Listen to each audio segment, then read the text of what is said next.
Hello नमस्कार, जय हिंद। कैसे हैं आप लोग? मैं विनोद बिंदा आप लोगों का बहुत-बहुत स्वागत करता हूं दोस्तों अपने यूट्यूब चैनल गवर्नमेंट एग्जाम में। और दोस्तों आज हम पढ़ने वाले हैं वैदिकोत्तर साहित्य का सेकंड पार्ट, है ना? तो पहले पार्ट में हमने वेदांग के बारे में देखा, इसमें हम स्मृतियाँ देखेंगे और जो प्रमुख दर्शन है उसके बारे में हम लोग जानने वाले हैं। देखिए यहाँ से भी बहुत सारे क्वेश्चन आते रहते हैं, ठीक है ना? बहुत सारे आते हैं जिसका हम लोग बारी-बारी करके एक-एक करके देखने वाले हैं। तो सबसे पहले हम देखेंगे स्मृतियाँ, ठीक है? तो स्मृतियाँ कहते किसको? देखिए, यह हिंदू धर्म की कानूनी ग्रंथ हैं, यानी इसमें सामाजिक नियम बताए गए हैं, लोगों को कैसे रहना चाहिए, कैसे कार्य करना चाहिए, ठीक है ना? ये सारी चीज़ें इसमें बताई गई। देखिए, जैसे आज के समय में जो हमारा कानूनी ग्रंथ या कानूनी किताब है, वो हमारा संविधान है। हमें अपने संविधान के अनुसार ही चलना पड़ता है, ठीक है ना? तो उस समय जो हिंदू धर्म का कानूनी ग्रंथ था, क्या था? ये स्मृतियाँ ही होती थी। स्मृतियाँ हमें राह दिखाती थी कि देखो भाई ऐसे काम करो, नहीं तो गलत काम करोगे तो तुमको ये सज़ा मिलेगी। समझे ना? तो ये चीज़ें स्मृतियाँ थी, ठीक है? देखिए सभी स्मृतियाँ पद्य में लिखी गई हैं, यानी जितनी की जितनी स्मृतियाँ हैं सारी की सारी पद्य में लिखी गई हैं। लेकिन एक ऐसी स्मृति है विष्णु स्मृति, ये एकमात्र ऐसी स्मृति है जो कि गद्य में लिखी गई है, ठीक है ना? विष्णु स्मृति एक ऐसी स्मृति है जो कि गद्य में लिखी गई है, इसको ध्यान रखिएगा, थोड़ा सा यूनिक टाइप का है ना? तो अब एक-एक करके हम सारी स्मृतियों के बारे में पढ़ने वाले हैं, है ना? तो सबसे पहले है मनुस्मृति।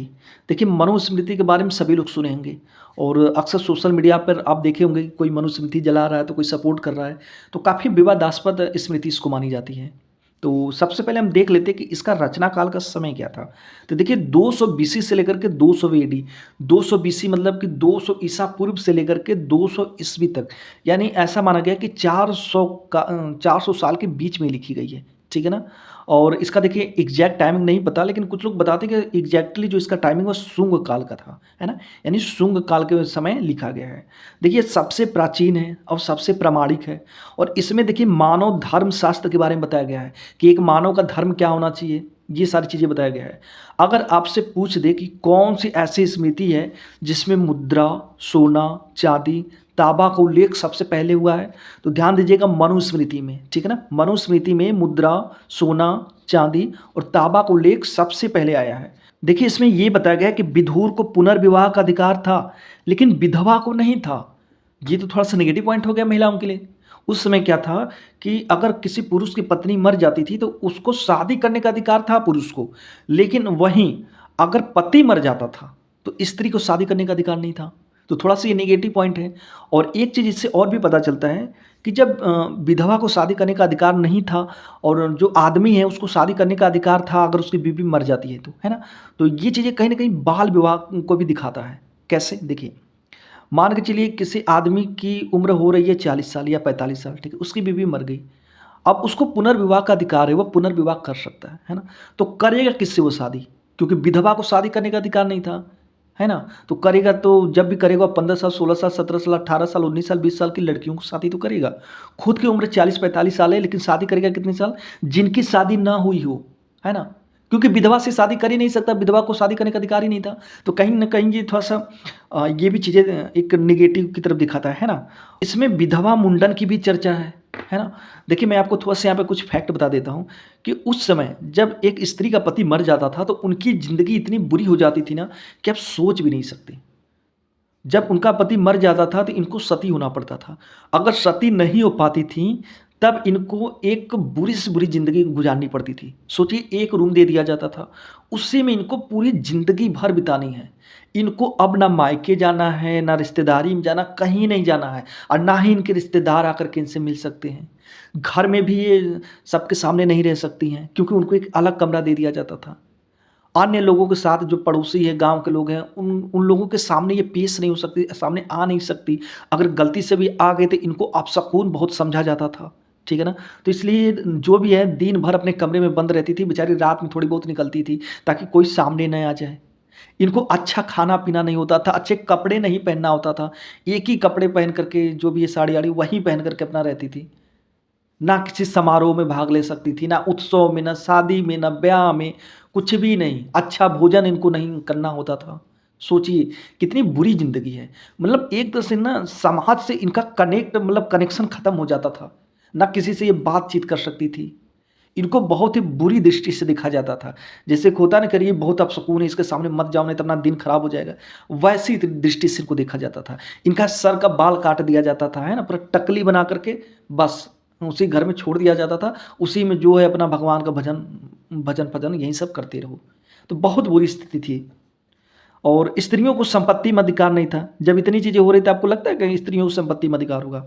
और इसमें ये बताया गया है कि आर्य संस्कृति के चारों क्षेत्रों का उल्लेख है। कौन कौन से क्षेत्र? ब्रह्मवर्त, ब्रह्मर्षि देश, मध्य देश और आर्यावर्त। ब्रह्मवर्त किसको बोलते हैं? तो देखिए, सरस्वती और द्विशदती नदियों के बीच के क्षेत्र को ब्रह्मवर्त बोलते हैं। ब्रह्मर्षि देश किसको बोलते हैं? तो गंगा और यमुना नदियों के बीच वाले क्षेत्र को, है ना, यानी गंगा और गंगा और यमुना के दोआब वाले क्षेत्र को, यानी आज के वर्तमान में देखें जाए तो जो कुरुक्षेत्र वाला इलाका है, तो उसको ब्रह्मर्षि देश बोलते हैं। मध्य देश किसको बोलते हैं? तो हिमालय और विंध्य पर्वत के बीच वाले क्षेत्र को, ठीक है, यानी ये उत्तर प्रदेश की बात कर रहा है, पूर्वांचल वाला एरिया। फिर उसके बाद आर्यावर्त किसको बोलते हैं? तो देखिए, जब आर्य लोग समूचे उत्तर भारत पर अधिकार कर लिए तो इन्होंने इस क्षेत्र को आर्यावर्त नाम दिया। ठीक है, ध्यान दीजिएगा इन सबको।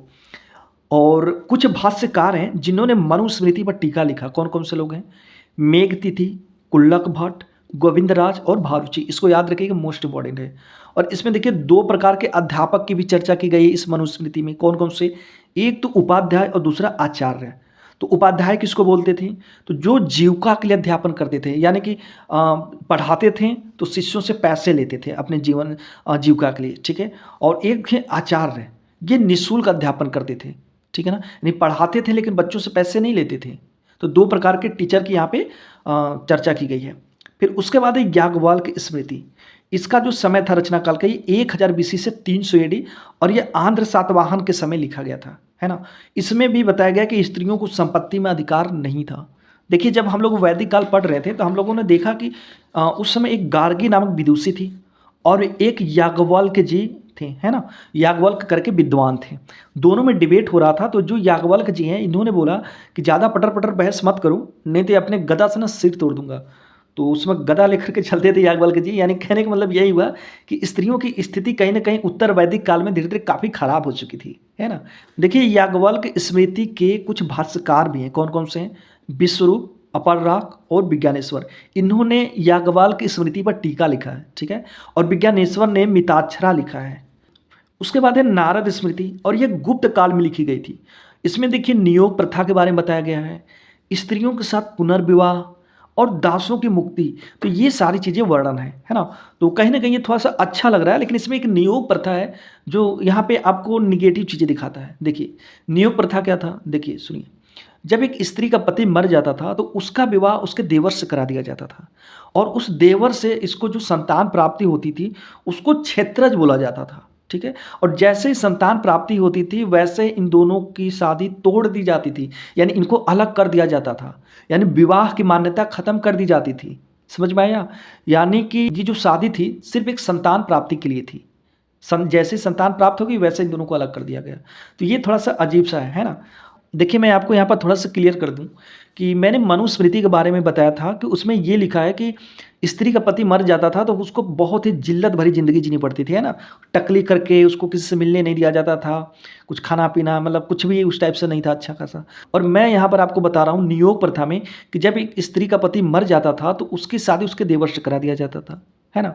तो काफ़ी अंतर समझ में आ रहा। मैंने वहाँ पर कुछ और बोला, यहाँ पर कुछ और बोल रहा हूँ। तो सुनिए, उस समय का जो समय काल था कुछ अलग था, इस समय का समय काल कुछ अलग था। मनुस्मृति जो है ये आपका 200 ईसा पूर्व से लेकर के 200 ईस्वी के बीच में लिखा गया था। ठीक है। और ये गुप्त काल का समय चला, उससे आगे की, है ना। यानी जो गुप्त काल है ये आपका 300-400 ईस्वी की बातें हो रही है।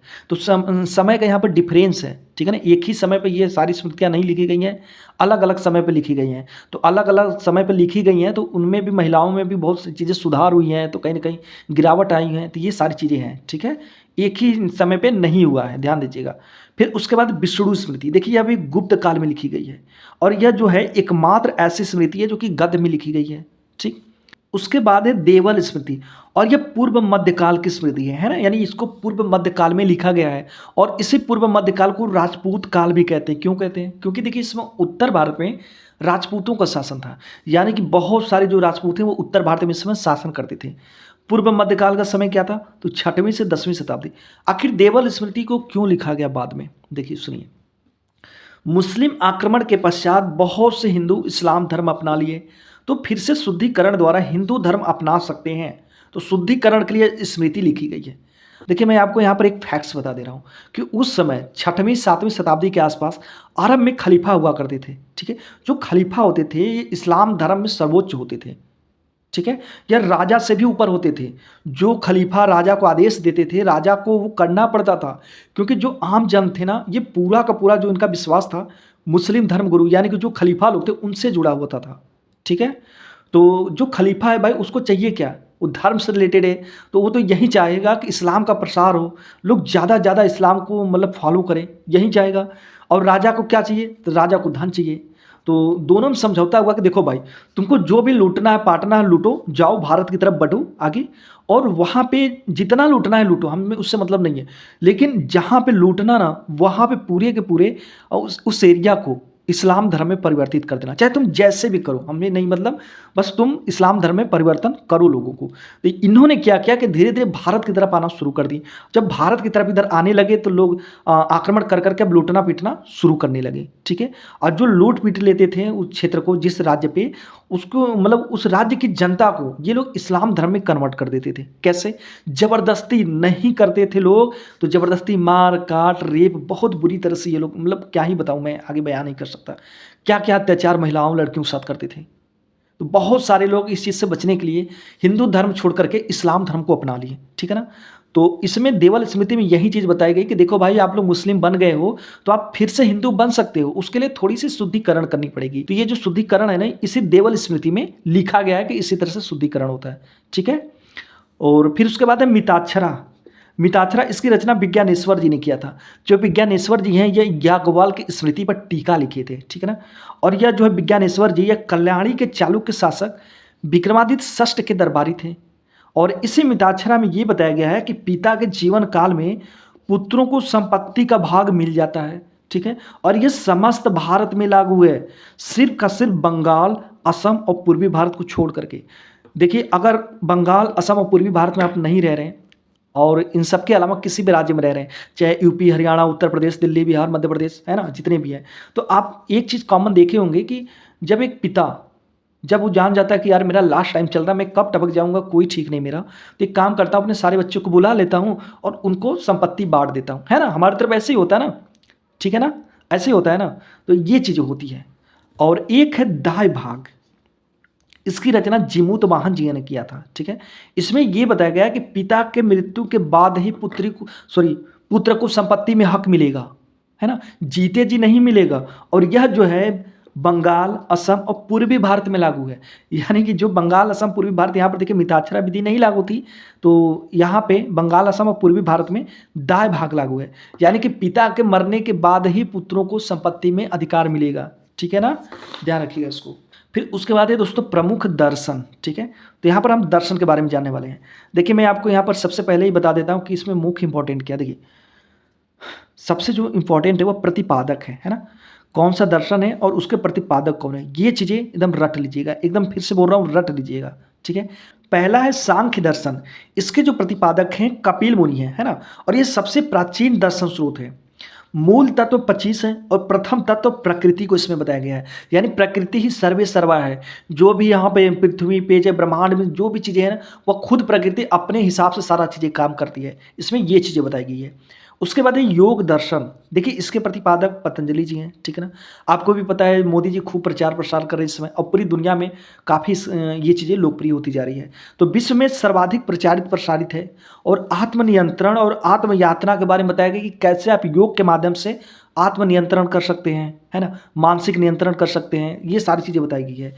और मोक्ष प्राप्ति के लिए 8 क्रियाएं बताई गई हैं इसमें।